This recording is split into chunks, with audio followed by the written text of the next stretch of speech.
La Conserve présente La Famille Cuisine. Un podcast d'astuces culinaires. Laissez-vous guider et tentez d'imaginer votre cuisine. Avec Éric Roux. Boudiner dans ma boîte.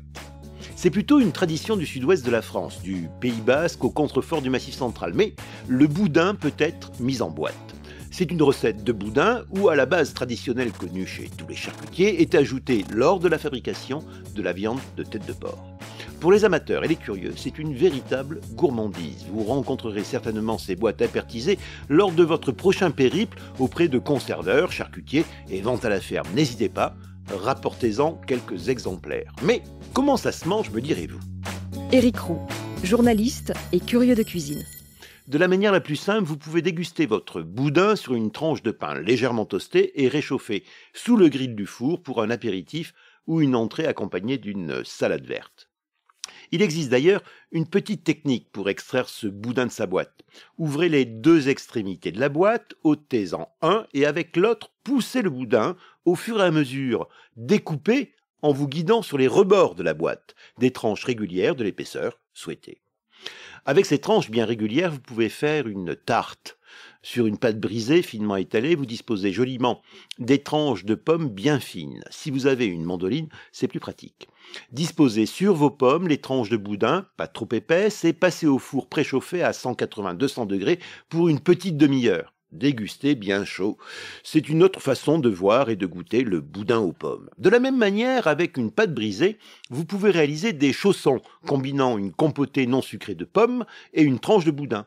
Le chausson est refermé en soudant les bords en appuyant avec une fourchette au four jusqu'à une jolie couleur dorée et le tour est joué. Ces tranches de boudin déboîtées peuvent vous permettre de réaliser de manière très pratique des petits parmentiers. Il faut certes préparer une purée, c'est-à-dire des pommes de terre cuites à l'eau ou à la vapeur en robe des champs, donc avec la peau, variété Mona Lisa, Binch ou Manon.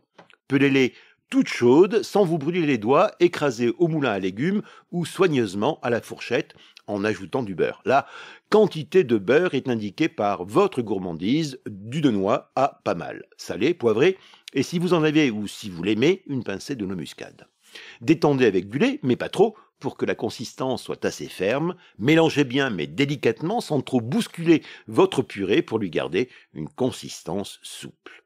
Et là, deux solutions pouvant se résumer par en dessous ou en dessus, sur une plaque. Allons au four ou un moule à tarte assez large. Déposez une tranche de boudin en boîte que vous recouvrez de purée ou autre solution, 1 à 2 cm d'épaisseur de purée de la dimension de votre tranche de boudin sur laquelle vous posez la fameuse tranche. Glissez au four, préchauffé à 180 degrés, servir bien chaud. Il existe une alternative au boudin en boîte pour réaliser ces quelques recettes vite faites. Le jambonneau, qui lui aussi, entier et désossé, peut être cuit et conservé en boîte. De la même manière, découpez des tranches et réalisez les mêmes recettes. La Conserve n'a pas fini de vous étonner avec La Famille Cuisine, un podcast du quotidien. La Famille Cuisine est diffusée sur toutes les plateformes de podcast. Abonnez-vous et mettez-nous, comme pour les chefs, plein d'étoiles.